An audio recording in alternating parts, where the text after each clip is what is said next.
Hey, what's up, Blazer fans? Welcome to We Have a Take, the What podcast. I am Tara Bowen-Biggs, and I am joined, as always, by Rose Harding. Hello, Rose. Hi, Tara. How are you doing today? I'm doing good. Thank you for asking. I was just looking at Twitter right before we got on, and I saw a tweet come through that was like, Jamal Crawford is going to do an Ask Me Anything. And it got me thinking, like, I wished that I had liked and appreciated him more while he was here. Like, the year that he was here was rough. That was a rough year for all Blazers. Was it the short? It was when Brandon Roy left or was cut. Right. And I think it was also the shortened season. So it was just like miserable for everybody all around. But in the years since, I've listened to him on podcasts, and he is so great at talking about basketball. Have you ever listened to him talking about basketball? I have because I feel like whenever somebody calls him up, he must say yes Yeah. because he's on everything all the time. And he remembers everything. That's the thing that just blows me away, is that he had that incredibly long career, and you could just like ask him about something that happened in like 2007 and he'd be like, oh yeah, and just like describe it exactly. But I are there, oh, sorry, go ahead. No, I was gonna say one of the things that I kind of forgot about him that I learned that I remembered because of hearing his appearances and stuff is that he was like little Michael Jordan in commercials back when MJ was like still playing, or like maybe right before he quit playing. Like they cast him to play Michael Like Jordan. young Michael Jordan. Yes. And I was like, God, what an honor to be Michael Yeah. Jordan's stunt double. Yeah, that is cool. Well, anyway, it got me thinking, and you don't have to answer now because I like don't usually like surprise you with an icebreaker. We usually, give each other icebreakers a few minutes before. But if you could think of maybe another Blazer that you sort of wish that you'd known better or appreciated more while he was here. Oh man. I probably have a few, to be honest, that from like different ages of my Mhm. like Blazer fandom. Well, I'll say this. I don't think I fully appreciated. I mean, now I have, I guess, but I don't think I really appreciated how much. I mean, Terry Porter was my favorite Blazer when I was a little kid, but I don't really think I appreciated how much he like was in the Portland community because I was so young at the time, and I'm still like, quite frankly, now learning about all the ways that he's been like involved in our community for all these years.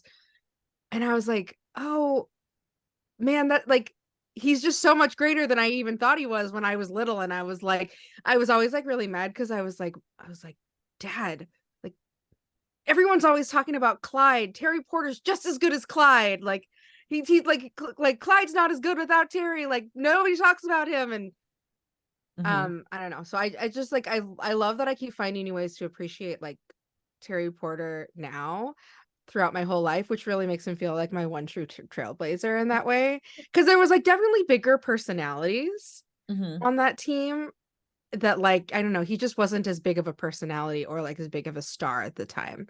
Another person I was just thinking that I did not really appreciate as much as Cliff Robinson. Mm-hmm. May he rest in peace. Mm-hmm. But you know, he was a little bit of a character for like a lot of years. Mm-hmm.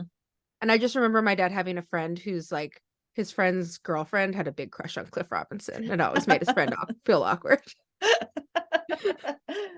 The what you said about Terry Porter reminded me that I loved Terry Porter, and I that was the generation that was the team that got me into basketball, and wasn't until I was in college. But that was the team that really sucked me in, and I remember at the time loving Terry Porter, but like understanding that Clyde Drexler was it. Like he was the man, Mm-hmm. but I was like, I really enjoyed watching Terry Porter. And when we got to the point where it was clear that Dame and CJ were going to separate and CJ was going to be traded, I made a real point of making sure that I appreciated CJ, like both internally and externally. That I was loud about appreciating CJ, because I didn't want to like feel like I didn't give him, the props that he deserved while he was here, because I Mhm. remember like kind of downplaying how much I liked Terry Porter because Clyde Drexler was like so flashy and so good. Yeah. That feels like that's a very adult decision that you made there. You're like, I'm going to consciously make sure that I show this love for like the guy that everybody thought is like, oh, you're the number two. And it's like, well, you're not the number two in my heart. You're both still in there together. Yeah, yeah. I was trying to think of another somebody that maybe I didn't appreciate as much at the time. I guess he was also kind of at the same time. No, I actually did. I liked Darrell Wright when he was here. And I too. I really like Gerald Henderson, so I don't feel like I kind of downplayed them. I feel like I didn't downplay Scal. Everybody knows how much I like Scal and Yeah. BCA and all these random guys. Yeah, we'll I talk about that if it comes up. I obviously I don't know. loved Ed Davis, which I have felt like I Oh. was very vocal about how much I loved Ed Davis. Still love Ed Davis. Um, and I will say I feel like I did not appreciate uh Greg Oden in the way that I should have when he was here because there was always so much stuff happening around him, like Mm-hmm. a lot of like attention around and like watchful eyes that it was hard to just like appreciate who he was as a person. And I Mm-hmm. like when I saw that he went back and like did he like go he's coaching again or Mm-hmm. something? Yeah, I he was went back like, to Ohio State, finished his degree and as coaching. I don't know if he's still, but he spent years working within that system. good for you. Like, Mhm. and so I just feel like some of those guys that maybe that are like big stars, it's hard to appreciate all the little things about them because it was pre-social media Mhm.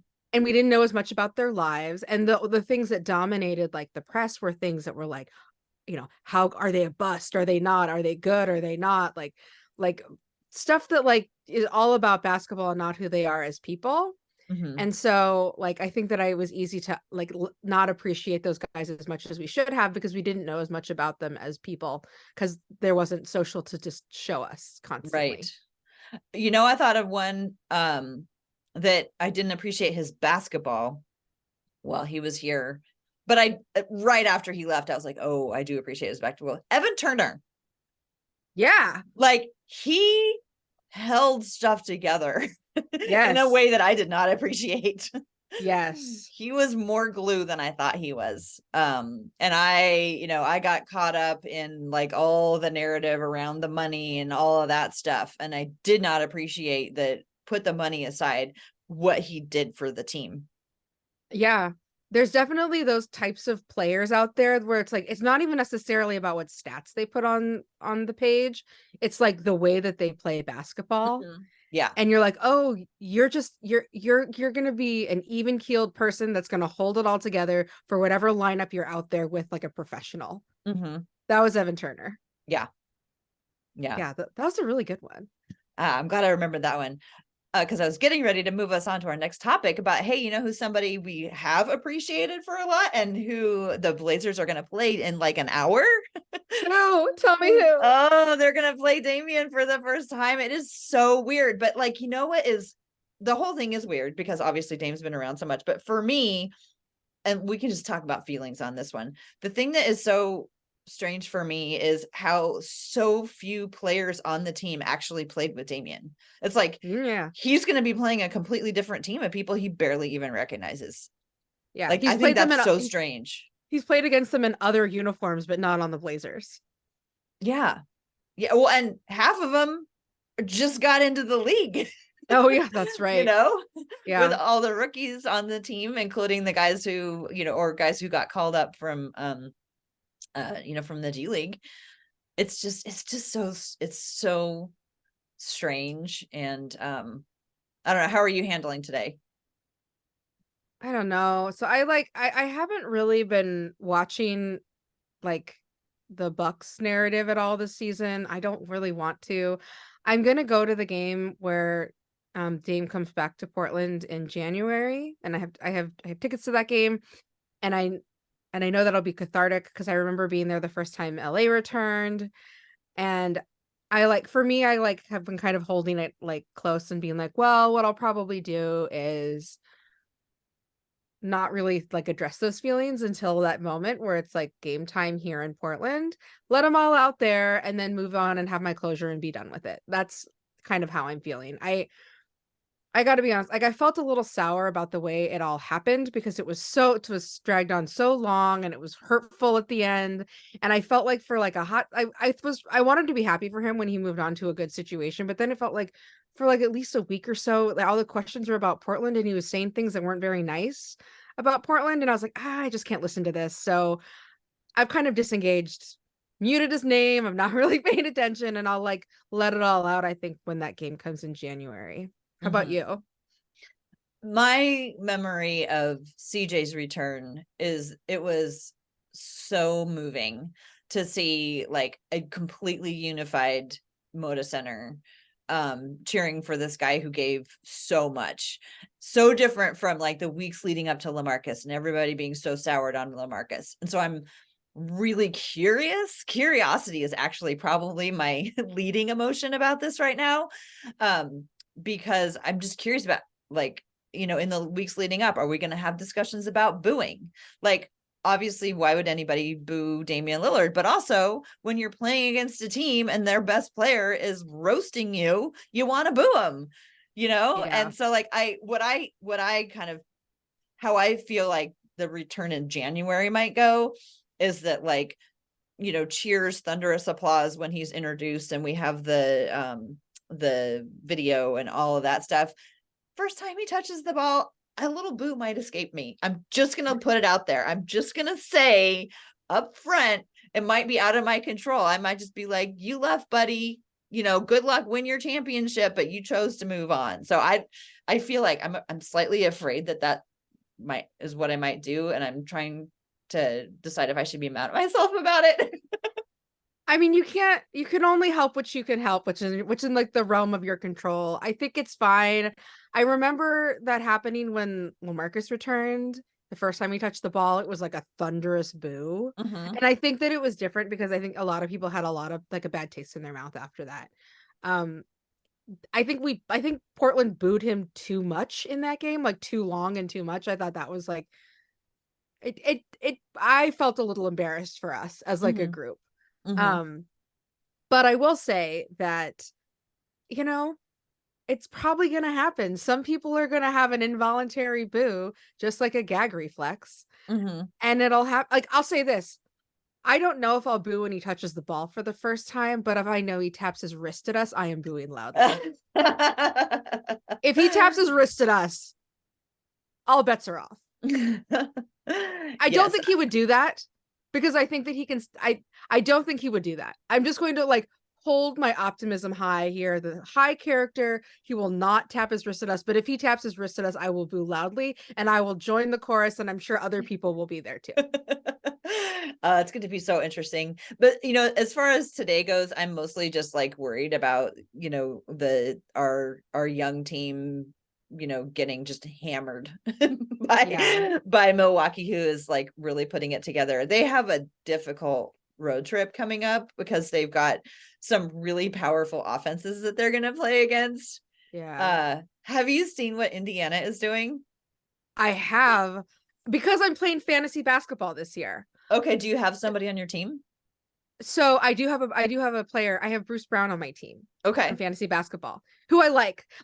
So I had this rule, like I'm doing it with Rob from who used to be on Blazing the Path. He and I are co-GMs. And just the only rule I said was like, I was like, nobody who assaults people and preferably people that I like, that I want to like. So I like Bruce Brown. I've been watching the Pacers a little bit. Can I just say the Pacers play the craziest offenses and absolutely the worst defense I've ever seen. Like, puts the Blazers, like the worst Blazers defense, to shame. Their defense is horrible. Yeah, they are number 1 in offense and number 30 in defense in opponents' points scored. Defensive, like offensive rating, they're number 1, and defensive rating, they're number 29th. Somehow somebody is worse than them. I think the Spurs, aren't the Spurs worse? I think it's the Spurs. I can't remember. We'll have to look that up and get back to. Let's see. All I know is that they're putting up 150 points a game and winning by like 4 points. Yeah. Wizards. It's the Oh, the Wizards that Wizards. are Oh, worse. yeah. Yeah. Yeah. Yeah, I'm fascinated to see what is gonna happen because the Blazers offense is tough right now, tough to watch right now. So but in honor of Indiana Pacers Caitlin Cooper, I have my Basketball She Wrote mug that I am drinking out Oh, of. And I also wanted to circle back this week about some of the stats that she suggested that we might look at for some of the individual players as we're trying to get to know them in their games. So shall I jump into that right now? yeah, go ahead. Oh, So yeah. wait, I'm sorry. I want to say one thing before we move on from this topic, which we kind of already did, but I need to say it. Regarding booing. Portland knows better than anybody that is like gas tank, like fuel in the gas tank for somebody like Damian Lillard. Yeah. So boo at your own peril. Yeah, I think the play would be to just boo once really loudly in unison, everybody all together, and then just drop it. Just because, Agreed. like, let him feel it, let him feel it. Like, it hurt. We all understood. We knew what the deal was. Many of us are happy with the direction that the team is moving, and but it hurts still. So let's just look. We can get it out. Maybe should people feel inclined, we're not going to judge anybody who wants to do one big boo. But yeah, you're absolutely right. If they keep doing that, that's just going to be more wood on the fire, and we will regret it. That's right. That's right. Okay, but Yes. speaking of getting to know new players on the team, one of the stats that Caitlin suggested we take a look at was Ayton self-creation. So given all of the injuries the Blazers have sustained so far and how odd the lineup has been, I don't know how much we can read into these numbers, because with 1.5 guards on the team for a couple of games, it's hard for anybody to have things created for them. So yeah. this may be a somewhat inflated number because he was forced into self-creation, but her point was to look and see, because when the last season that he played in Phoenix, 20% of his scoring was self-created. So, well, let's say 20% of his field goals were assisted. And that is up to 31, almost 32% of his buckets being self-created, so unassisted. So that's I think that's a pretty significant jump. That's 10 percentage points. So, but when I was looking at it, I was like, is that because they barely had any guards and he had to create? And it's also weird because there's been a lot of discussion about people should be getting him the ball more. So I don't take anything from this number right now, but except for I really want to see where it goes. If it stays up at 31%, if it goes back down now that Malcolm Brogdon is back, or if he, where he ends up at the end of the year, if hopefully, knock on wood, the Blazers continue to have enough guards to play. Yeah. That's interesting. But I will say, I mean, I'm encouraged to see that you're talking about the number of baskets that he had, or the percentage of baskets that he has made, meaning that he can make them at a higher rate if he has to. And I do think that I don't know if his shooting percentage has gone down because he has to take a lot more shots to get so that 30% of them are self-created, but I mean, I think it's a good sign that he can make more. I don't see him particularly dominating the ball. Dominating the ball, the on-ball time. Yeah. And we've talked a lot, we see Blazers fans talking a lot about how he should be involved more. And I wonder if maybe he has a higher ceiling than that in terms of isolation and self-creation. Yeah, that's a great point. Will he continue to do it? It seems that he's shown that he has the capability to do it, but will he is a interesting thing to watch. Yeah. Okay. I don't know. I just don't know if it's at the cost of efficiency. If to get 30% of his bucket self-creation, he has to take 60 more shots. Right. Yeah. And should he do it just so that he can say that he does it more, or, what's best for the team? And sidebar, I have to say, I have been so impressed with how willing he has been able to, or how willing he's been to fit himself into whatever the team needs. You know what I mean? I love it. You love it. You bought his jersey. I did. He is been, I think, very patient, considering he was going from a very good team and a winning team to like an upstart team. And I feel like, I don't know, like some guys might get frustrated, and I have not sensed that from him at all. So I'm very happy to see how he's rolling with it and trying his best and been really patient and generous. Yeah, me too. Okay, moving on to the next one that Caitlin suggested we take a look at is Shaden's passing. And this is another one. It's like Shaden was pretty much like it turned into the primary ball handler in a way that we were not expecting. So another situation where like he showed that he could do it, but like how's that going to kind of level out as the team's health improves? But for what it's worth, in 2023, so this season, he's been passing at a rate of about 12%, and that is about 31 and a half passes per game. So that's per game. So his minutes have also changed. So the frequency number is probably more useful. So again, 12% frequency of passing. And that's up from 5.5% last season. So more than doubled. He shows, like, that he has been doing it. It seems like it's been out of necessity. So how does that play out the rest of the season? Yeah, I'd be curious if it regresses some once he's back playing in position more often, because they were playing him out of position. They were playing him kind of like a point. And so like when he goes back to playing his natural position, does the passing go down? But if it goes down, by how much? It might not go down all the way down to like the 5% or whatever that you just quoted. So it might go down some, but not totally. I mean, just like anecdotally in recall about how he played last year, especially like those last 10 games when he was playing a lot more. I thought he appeared to be more of a shot ender. You know how people talk about shot enders, like once they get the ball, they're going to shoot.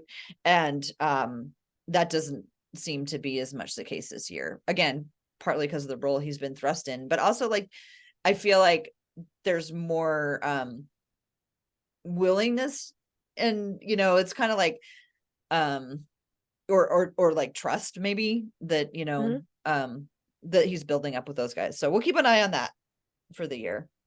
And the last one is Jeremy Grant was just keep an eye on his true shooting percentage. How's that going to change when he has more of a load, like not being next to Damian Lillard? Is he going to be able to keep it up? So, and for a reminder for folks, true shooting percentage is a combination of how frequently you make your twos, threes, and free throws as well. True shooting percentage includes free throws.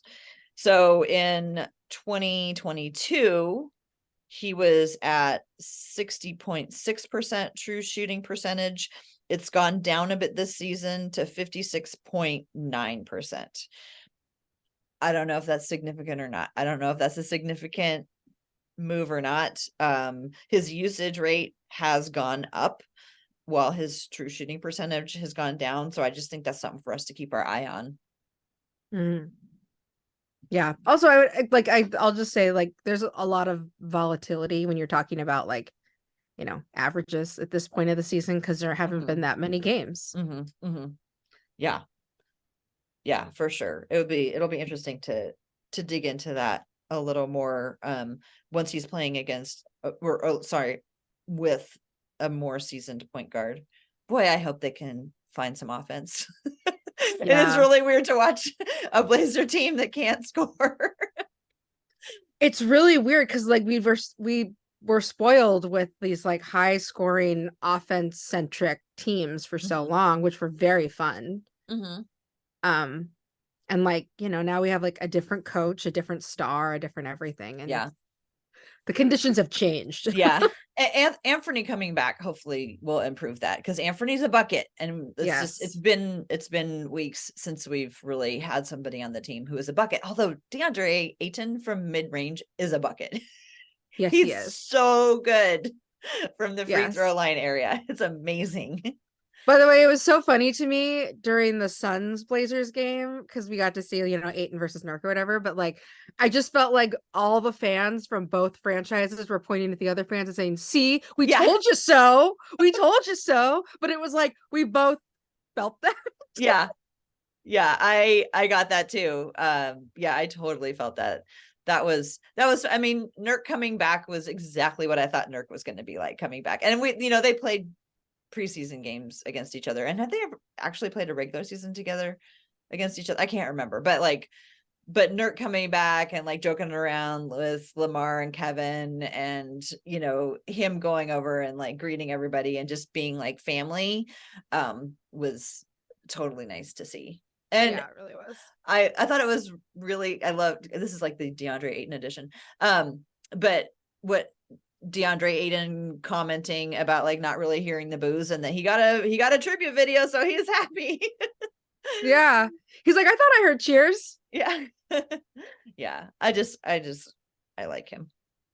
I do too. I am very happy to have him. And if we can't have Nurk, like he feels like a really good fit for us. And and I think we're a good fit for him. Yeah. I mean, if we can't have Jokic and we can't have Embiid, like there's these transcendent centers, and like, DeAndre Ayton has not yet panned out into, one of these transcendent centers, but I think that he can be a good piece for this team. But I think we've probably talked about that many times. Yes. Okay. Are there other stats that we're supposed to be looking at? No, those are the ones that I brought. There was some, about rim efficiency, but without Time Lord, and then Scoot pull-up twos was another one. But like, I don't even want to talk about Scoot shooting right now. Too early. Let's wait until next season. And he's missed like, half the season. And it's short, How do you feel about him coming off the bench? I mean, one, I think it makes sense, one, because he's coming back from injury. Two, I will say, I think it maybe takes some of the pressure off him. Like so I was thinking about this actually. I think it's probably a good idea that like he doesn't attract so much attention from the press, where there's all this pressure to be good right away because he's a top pick. And I was thinking about how some of these some of the players that were kind of at the top of the draft class, like that didn't immediately wow right away.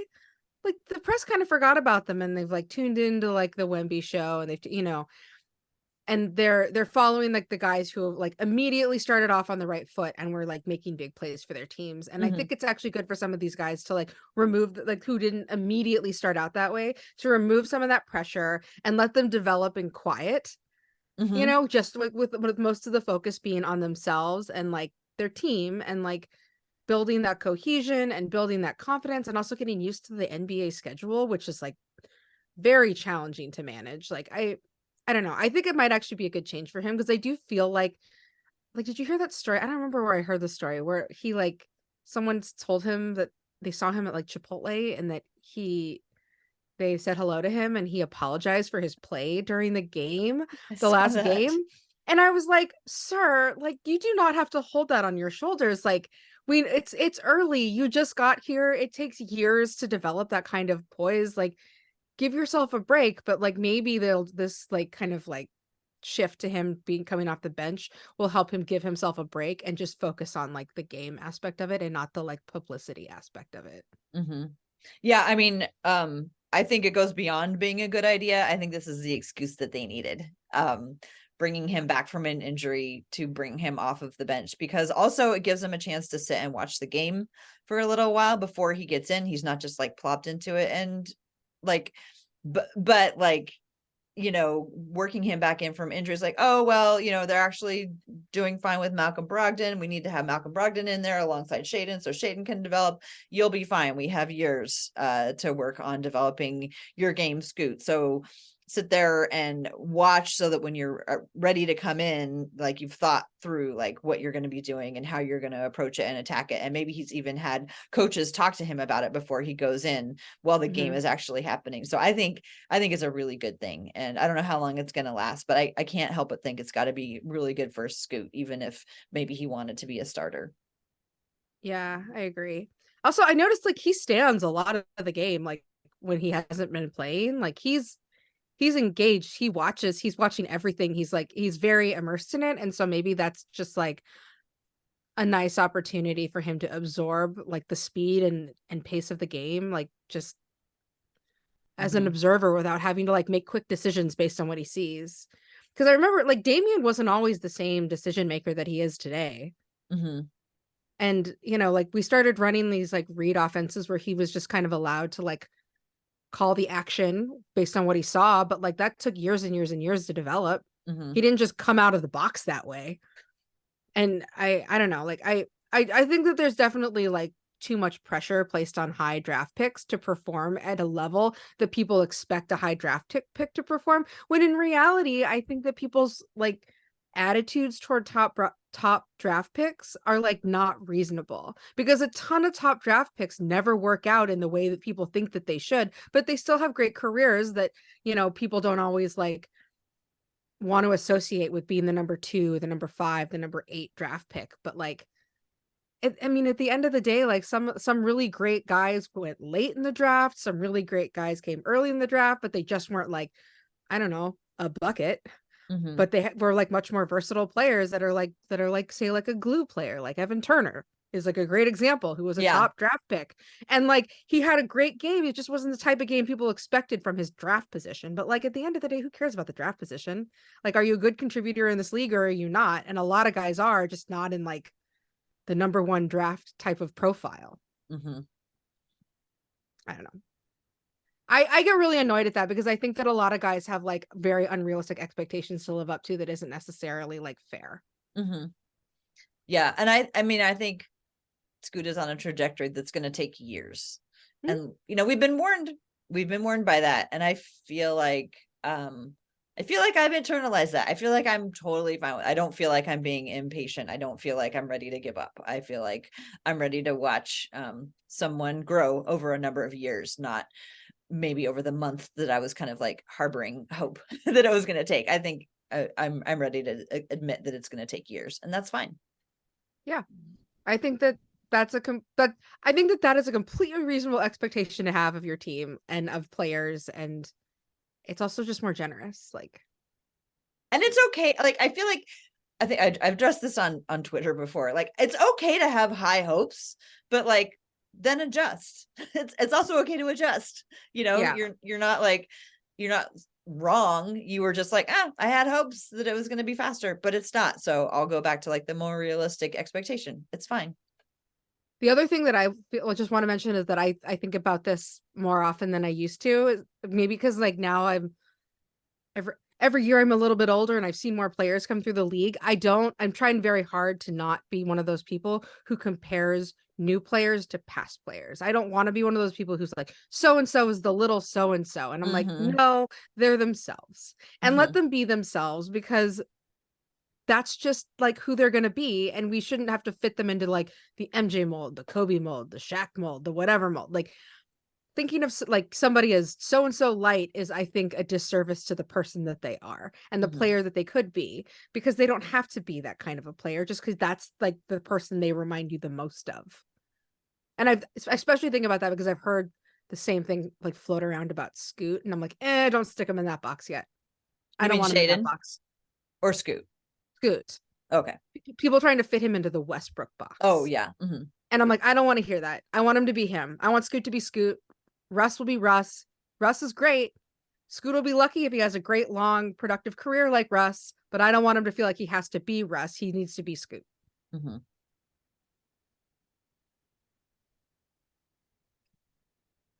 Shall we move on? Yes. So I want to get us to the section of the podcast that I sort of teased this week. Is that we are recording on Sunday, November 26th. And that means this Tuesday on November 28th is Giving Tuesday. I don't know how that started. I tried to look up like why, like I don't know why it became the thing that it was. I think it like is a play on Black Friday and small business whatever day, Saturday, I don't know. Cyber Cyber Monday. Monday, Yeah. yeah, whatever. Everything's So got to have a brand. yeah, so Tuesday is Giving Tuesday, and that is where a lot of people decide to give money to organizations that they care about. And I'll say for myself, like my family, we give money every year. We usually give to two organizations. One of them, the last couple of years, has been this one that's in my Portland area called Neighborhood House, and they do a lot of great services for folks living in Portland. And then last year, the other organization I gave to was Jeremy Grant's foundation. And I shared that on Twitter. And I know that a couple of people donated to his foundation when I shared that. And I was very happy to see that. And so I thought this year we could do a whole episode for Giving Tuesday that covers all of the Blazers, current Blazers charitable endeavors, the organizations that they work with, the organizations that they founded themselves, and the type of work that they do. So that if people are looking for a place to give on Giving Tuesday this year, we have their Blazer needs covered. And I'll just say, probably to nobody's surprise, we don't have a lot of like player founded charitable organizations yet, because this is a very young team. When I was looking up like who had foundations and what type of work that they did, I was like, oh, this makes perfect sense. Some of you guys are rookies. Some of you guys haven't been in the league very long, maybe like 1-2 years, or like guys who are maybe in the G League last year or like in the NBA this year. Like it makes sense that not everybody has an organization to give to. But hopefully, Tara, you and I have done our due diligence and found all of the players' organizations and the charitable work that they've been doing over the last couple of years, so that we can give Blazers fans a nice lay of the land of what is out there. Yeah, I mean, to be transparent, Rose did most of the work on this. And when I first took a look at the list and I saw how many blanks there were, I was initially like, oh wow, because we've been used to like a team that was led by Damian Lillard, and like we heard as much about Damian Lillard's foundational and charitable activities as we heard about his playing and everything else. So I think that he did a lot of inspiring players. We used to have a lot of older players. We didn't have very many rookies, and so I think that in the past there maybe were more foundations by players, but you found some really great ones. And if we missed some that people do know about, we would love to hear. And then I also went and just like from my like what I could recall, found several former Blazers that people may be interested in supporting in their activities as well.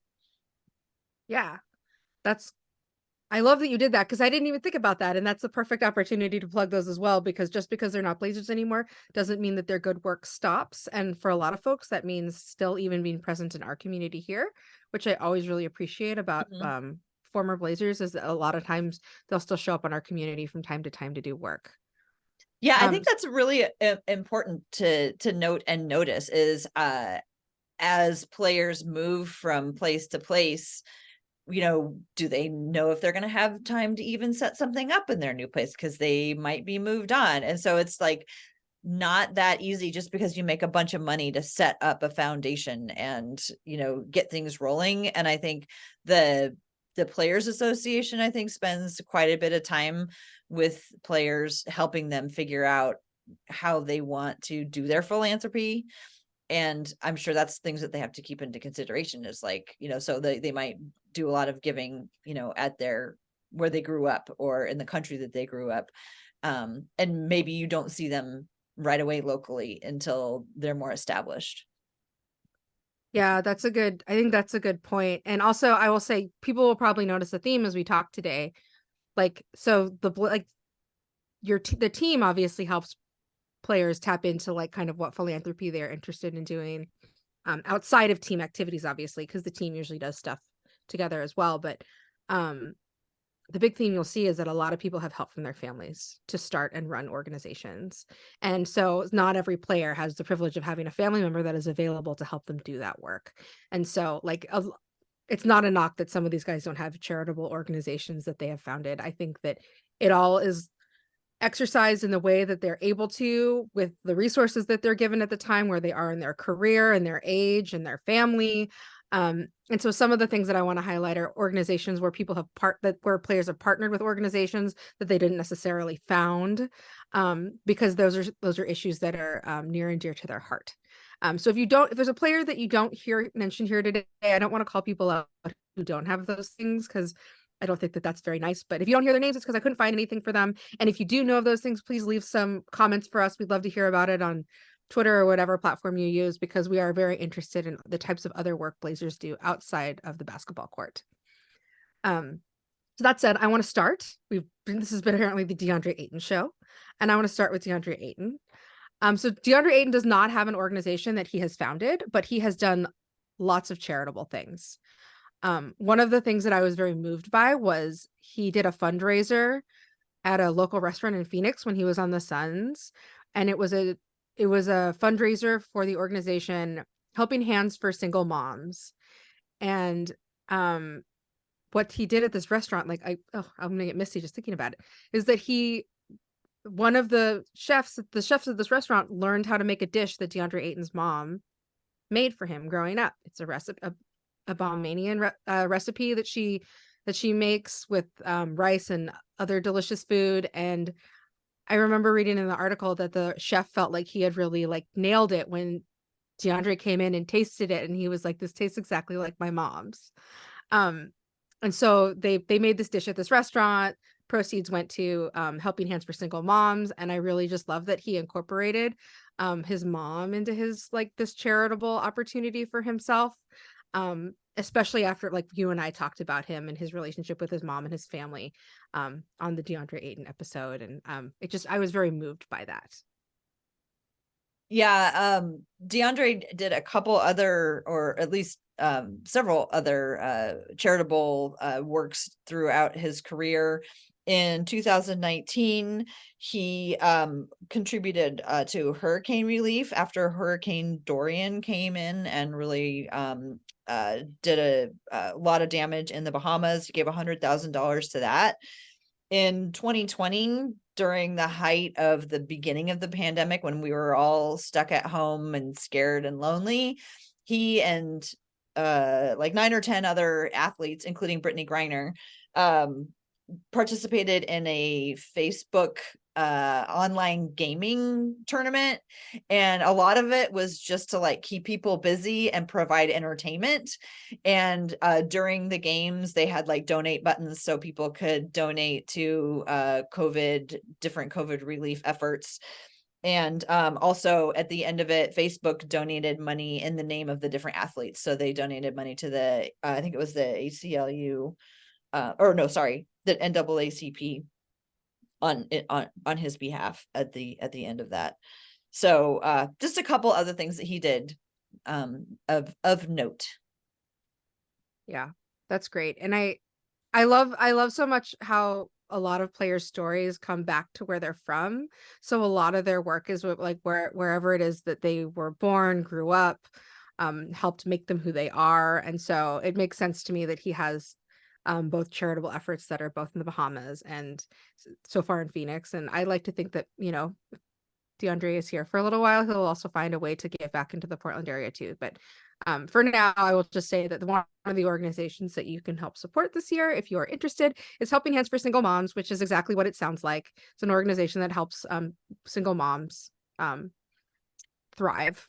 And it primarily operates out of the Phoenix area. So the next one I want to go to is Malcolm Brogdon. Okay, so I had a lot of fun reading about we talked about Malcolm Brogdon as well on this podcast already, but I was so tickled to go to his site and see what his foundation is about. So Malcolm Brogdon has the Brogdon Family Foundation. I assume that means him and his whole greater family, but I guess I'm not sure if it's him and his wife, or if it's him and his brothers and mom and dad. I'm not actually sure.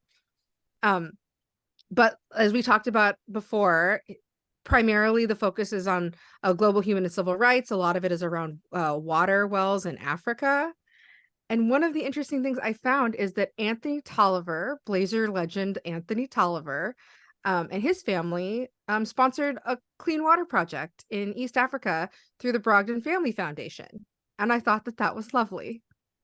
Yeah, he's as I recall from our reading, that Malcolm Brogdon really wanted to make an emphasis to get more NBA players involved in the water work around the world, just like the NBA or the NFL player who started the original. Now I'm speaking without my script. But there was an NFL player who started a water philanthropy project, and he wanted to get more other athletes from different sports involved, and Malcolm Brogdon was one of the first people that he tapped for that. And so Anthony Tolliver was one of those guys that Malcolm Brogdon reached out to about doing this work. I like that. So he has like a an ancestor in this work, I guess, in like the sports world. One of the other things I noticed about his foundation is that on the page that's, I think that on the page that's dedicated to the water program in East Africa, which I think he does with Hoops for Humanity. That's like a partnership that he works with. Tim Frazier is in a bunch of photos of one of his trips to Africa, Blazers legend Tim Frazier. And I thought that that was also great, because there's like multiple Blazer connections to his work, but also it highlights like the kind of the reach of his work and how like I would say like developed his mission and vision is that he's really done a good job involving lots of other players in different ways. And I just think that is like the mark of a seasoned vet who really cares about philanthropic work. Yeah, and he's had that vision. We discussed it last week. He's had that vision for a really long time. Just to follow up on what I was saying before, it's Chris Long from the NFL, and he has a program called Water Boys, and they are all about encouraging donations for communities in need of clean, accessible drinking water. So that was the foundation that helped Brogdon come into the work as well. And Chris Long, like Malcolm Brogdon, is a University of Virginia alumni. So they were probably buddies at the University of Virginia. I don't know why I know that, but I know that. So anyway, yes, you can give to the Brogdon Family Foundation. And after we share this episode, I will put links to all of these organizations and how you can get involved and also give to these organizations this year if you're interested.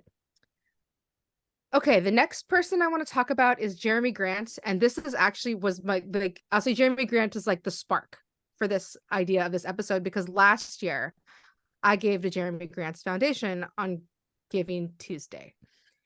And his generation is called Our HOUR Generation Foundation. And it focuses on youth empowerment and opportunity. And primarily their work is in the Baltimore area, but I've also seen that he has done events here in Portland as well, where they do like food and backpack giveaways and stuff like that. So a lot of that work again is focused in Baltimore, but he has branched out to, I think, Portland. And I would be surprised if he didn't do stuff in Detroit as well with his organization, because it was in place when he was there. So maybe he's one of those players that likes to make an impact on like the community that he's currently playing for, and then also his community back home, because Baltimore is where he's from and where his family is still based. His mother is the I think like the CEO or whatever the terminology they use for their organization, of his organization, and she helps run it. And I always think that's very lovely. And I see he puts photos up of all the people who lead the group, and I love that it's all led by Black women.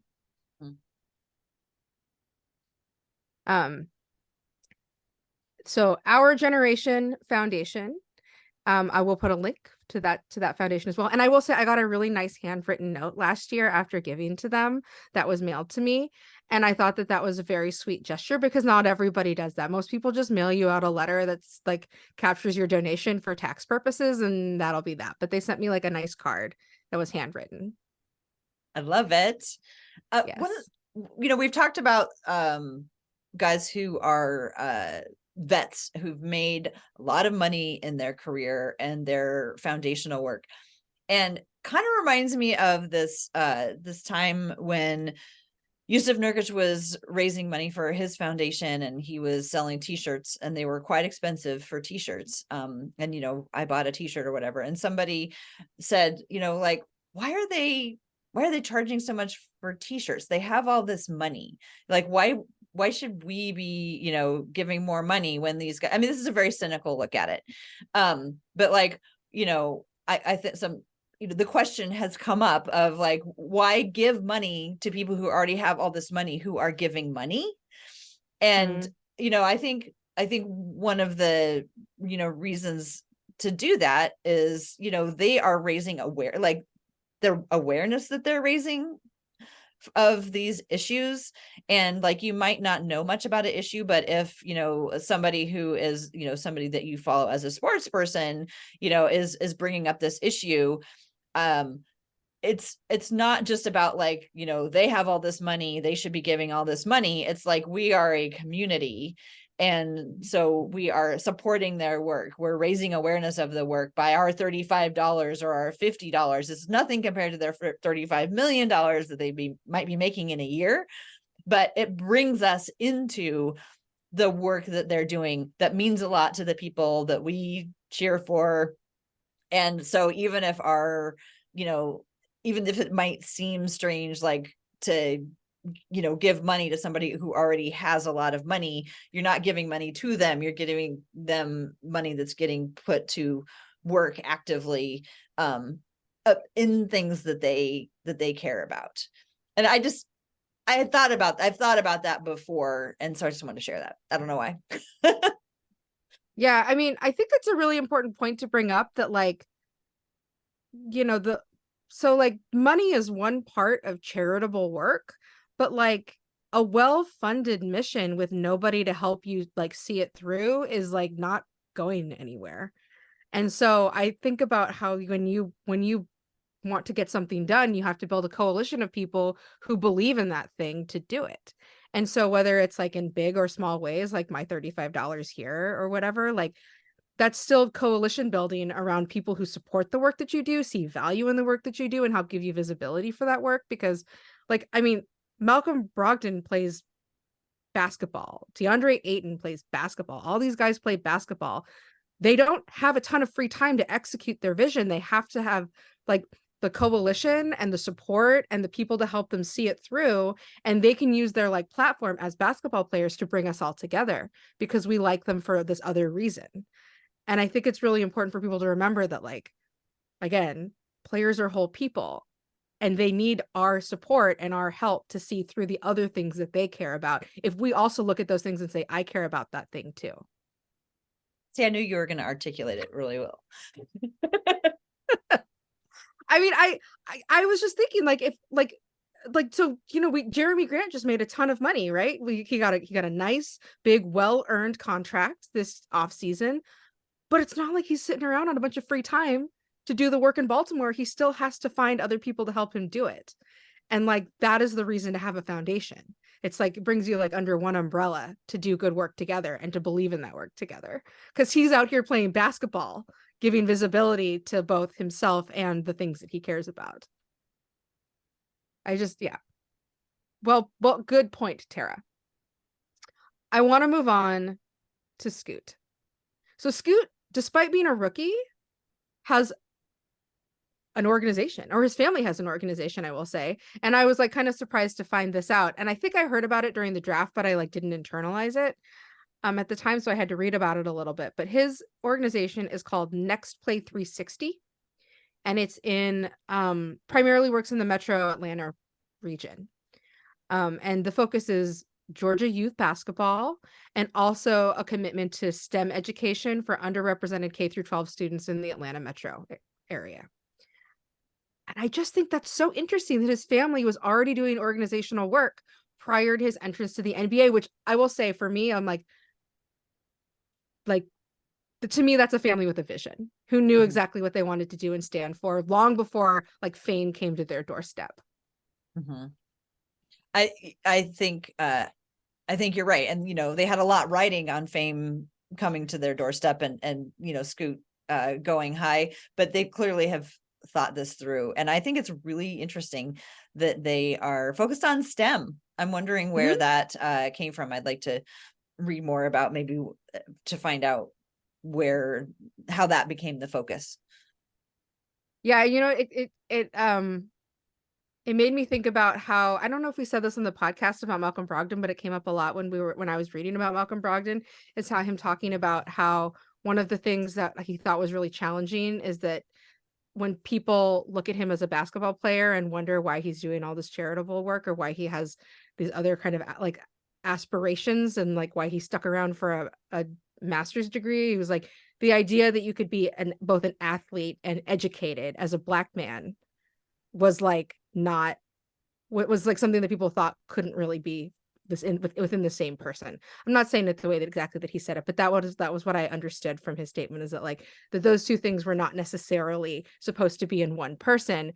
And I was thinking about how like Scoot's organization is bringing basketball and STEM together in this way that maybe people don't think about basketball and STEM being in the same people, but it's all about contributing to a whole person, a whole with diverse interests and diverse skills. That's not just one thing.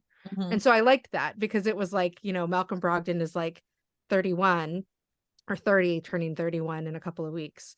And Scoot is just starting out in his career as like, what, a 20-year-old. And so like, this is like the next generation of guys who are going to like really diversify and challenge the way people think about what you can and can't be as like a basketball player. Anyway, I like that. Okay.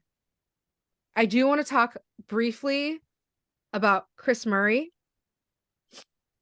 I don't think Chris Murray has an organization. I don't think his brother has one either. And I'm very curious to know if maybe one day they will do something together, because they seem to do like a lot together. But they have done some work when they were at the University of Iowa with the Stead Family Children's Hospital and Special Olympics. And I think that they have made appearances on behalf of both of those organizations. And I don't know how involved they still are with those things, but I remember Damian being involved with the Special Olympics as well.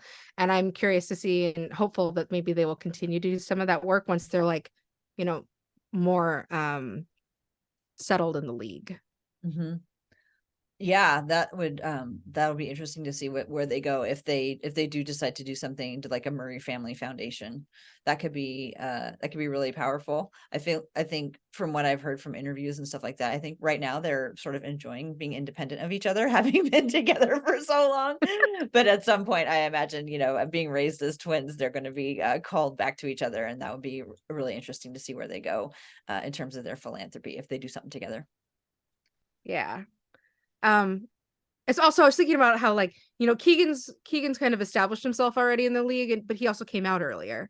Chris like just got here, and he, is just finding his footing in the NBA. And these early career guys, I imagine, are still trying to figure out who they're going to be as basketball players and as philanthropists, as people, yada yada. Like, I don't remember what it was like being 20, but I remember it being a lot. I remember not being nearly as together as any of these guys. No, certainly not me either. Okay. Anthony Simons. I bet a lot of Blazers fans know about Anthony Simons' organization. What do you think?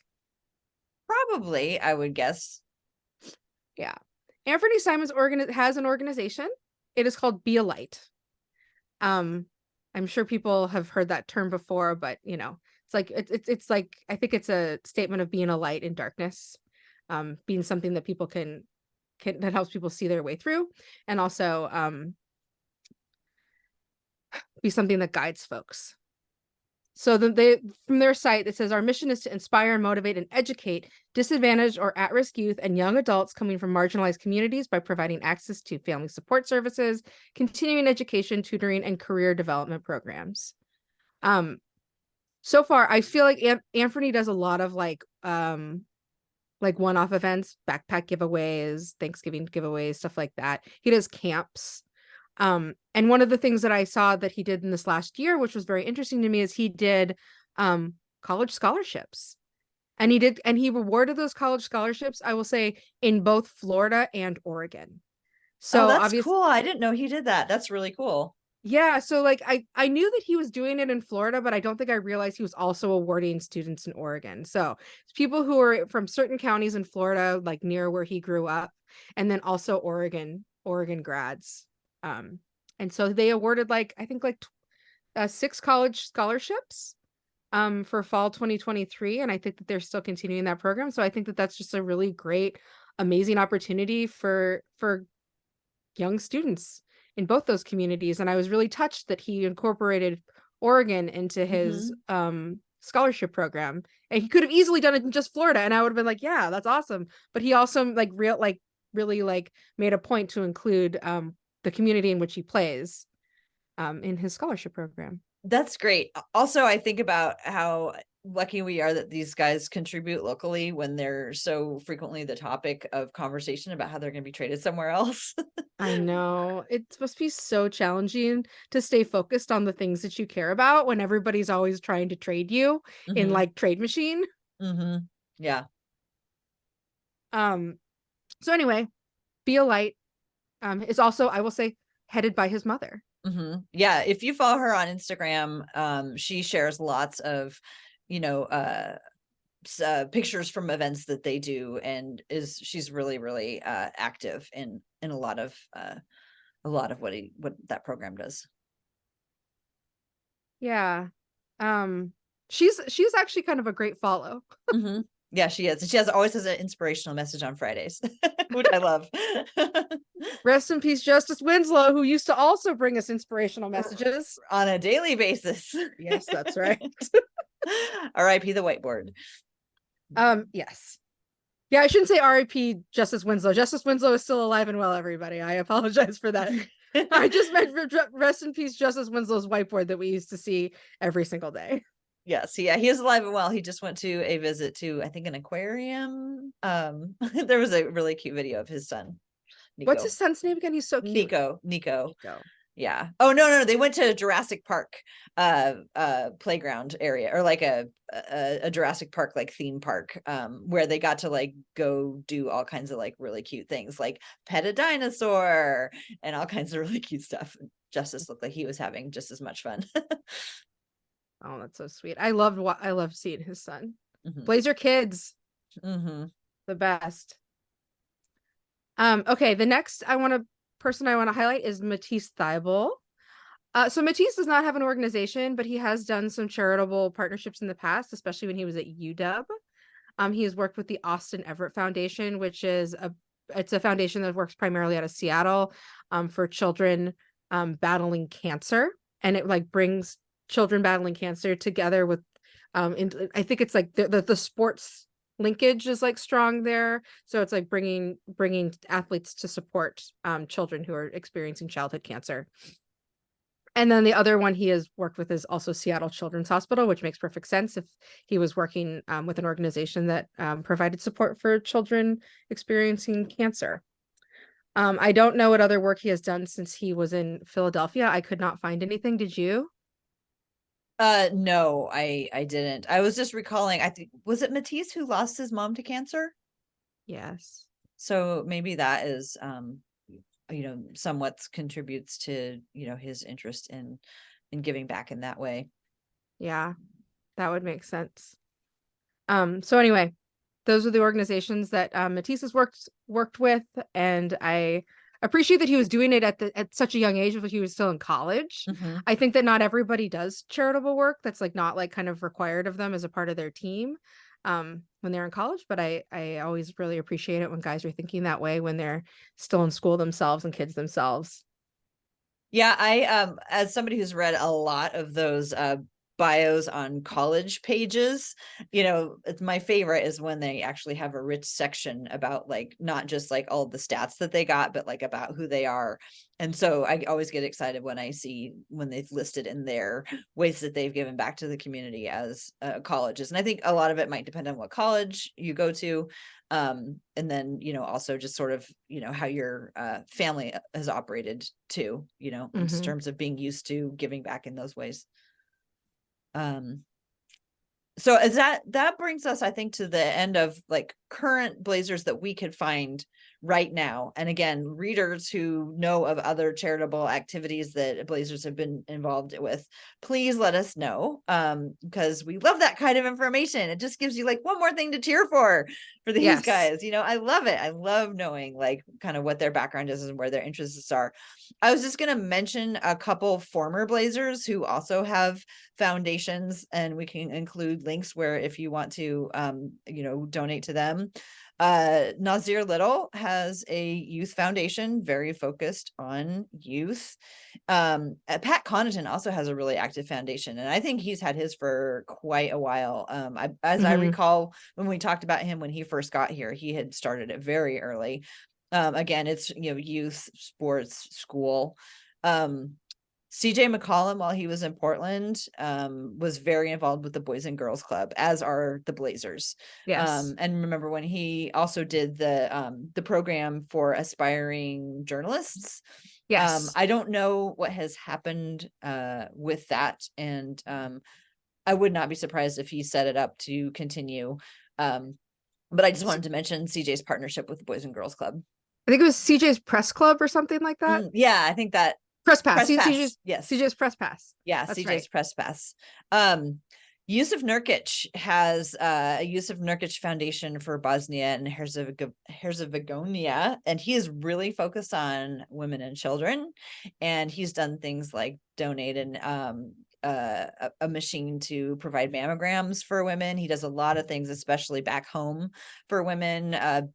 He's built like 3 homes for women who needed homes. So he is really involved in that. And then just a couple throwback Blazers. The Maurice Lucas Foundation is still going strong. They focus on middle school through high school youth, working on school programs and sports. That's ML20.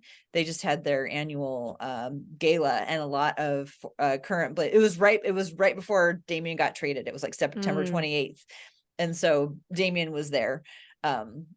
So anyway, you can see pictures of that gala if you want to on their website. And then the last one that I will mention is the Brian Grant Foundation. And I've loved listening to him talk about the work that he does. It's focused on Parkinson's, and his sort of, the way I heard him, he was talking about it in terms of the work that he does and the work that Michael J. Fox does for Parkinson's. And they've actually sort of coordinated the lanes of their different foundations, because Michael J. Fox is very focused on research and, and a cure and treatment. And Brian Grant's foundation is really focused on impacting and having a positive impact on the lives of people who are living with Parkinson's or have loved ones with Parkinson's, and really about like improving quality of life for folks who are impacted by it. So those are just a few. I'm sure there's more. I love that. I love that they've found a way to like for organizations to collaborate in a way that like addresses all like the spectrum of needs, not just like all putting your eggs in one basket, which is treatment or whatever. Like now it's like treatment and affecting the lives of the people who are experiencing the disease. Like right now, I think that's like it's just a reminder that like organizations that are able to partner well together can even have a larger collective impact. Just all the more reason for us to support them and support multiple. The other 2 organizations that I want to highlight while we're here is one, of course, the Trailblazers Foundation. I'm sure that everybody who has ever been to a game has seen like the 50-50 raffle, and that is a really good way to support the Trailblazers Foundation. I think 50% of the proceeds go to the organization and 50% of the proceeds go to the Trailblazers Foundation. If you get a Trailblazers license plate, which I didn't know until you told me today, Tara, if you get a Trailblazers license plate, that also funds the Trailblazers Foundation. And I believe you can also give directly or participate in certain auctions that benefits the Trailblazers Foundation. And I think that they do like a lot of like Blazers memorabilia type stuff, don't they, at the auctions? Yeah, I believe so. Like, they'll have signed jerseys and things like that. Yeah. So that's another great organization to get involved with that supports our team. And it also, I think, supports some of the charitable work that the Blazers do as a team as a whole, not just individual in their own personal lives. The other one we want to highlight is the NBA Players Association Foundation. And they also, did you say that there's not a way to give to them directly? Yeah, that's correct. I couldn't find like a donation link on there, but I thought it was really important to bring them up because they are really instrumental in helping guys get started in their philanthropic lives, as NBA players, and helping them focus, helping them choose like what way they're going to make an impact. And so they're just a really important part of, I think, the whole landscape of NBA players who give to different charities. Yeah, that's a great, I think, feature to highlight about the Players Association, because like I know a lot of people probably don't even remember it this way, but like that's their union. Their union supports their lives in other ways. It's not just their jobs. And I like that they have this kind of like whole person attitude toward who these players are and what they need from their collective organization that represents them. So you can't give to them correctly or directly, excuse me, but you can support them and also just know about the vision that they have and how every player probably who has been involved in charitable work was probably in consultation with the NBA Players Association. Mm-hmm. Yeah. Well, shoot, This is a great idea. I'm so glad that you had this idea to do that and that we were able to do it today. Yeah, me too. And it's a lot of good work that I think that doesn't always get highlighted on basketball podcasts, Mm-hmm. and people don't always know about.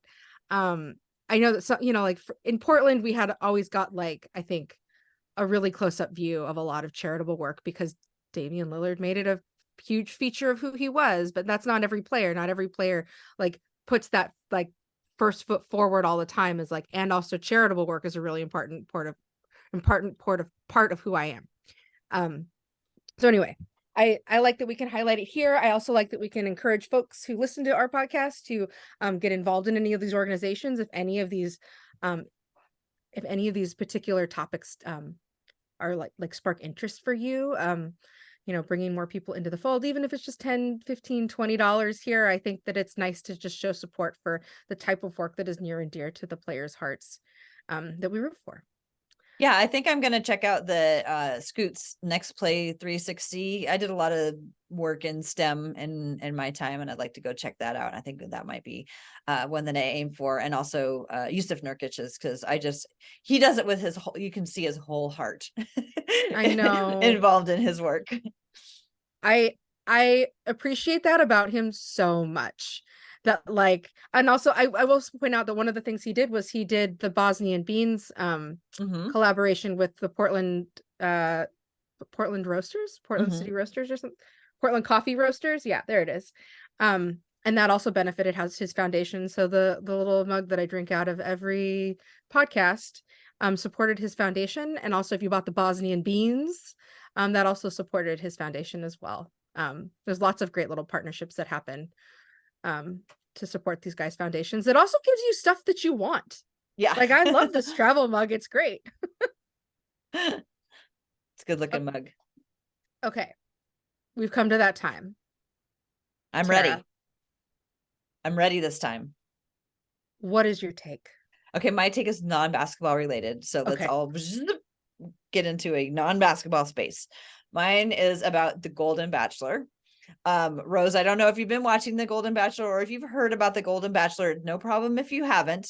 This will be for the people who are watching it, and apparently a lot more people are watching the Golden Bachelor than have watched other Bachelor series in a long time. I may have dabbled in the Golden Bachelor. Oh, Rose, I didn't know that. This is a surprise to me. I'm so excited. Well, I'm curious what you think about my tech. I've heard a lot of talk about Golden Bachelorette. Everybody's excited for a Golden Bachelorette because there were so many amazing women on this season of the Golden Bachelor that I think a lot of people want to see more. Like, it is pretty clear that we did not get enough of a lot of the women who got sent home early. So everyone's like, Golden Bachelorette, who's going to be the Golden Bachelorette? My take is that it's going to be a long time, if ever, that we get a Golden Bachelorette, because it took 3 years to find Gary.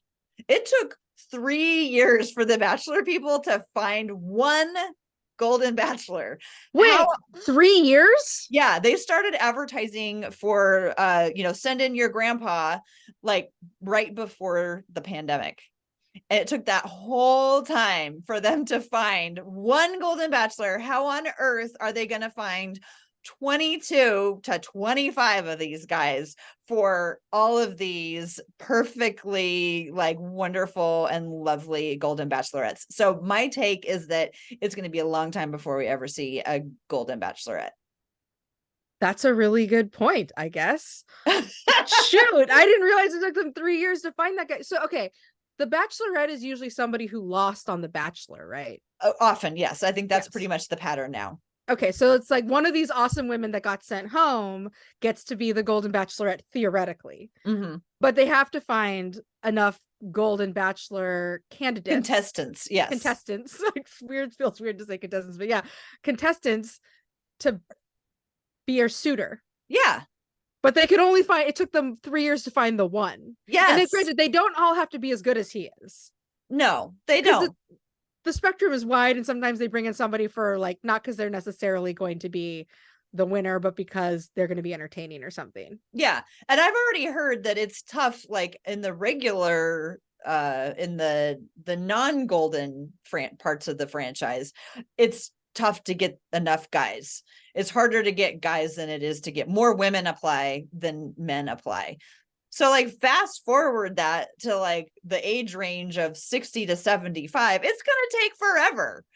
So I think they should just send all the Golden Bachelorettes down to Paradise to just hang out and have a good time on the beach. Not to like necessarily, I mean, you know, if they want to, I guess, get involved with some of the contestants, but just to go down, like reward them and just like go to Paradise and spend a week at the beach and have a great time.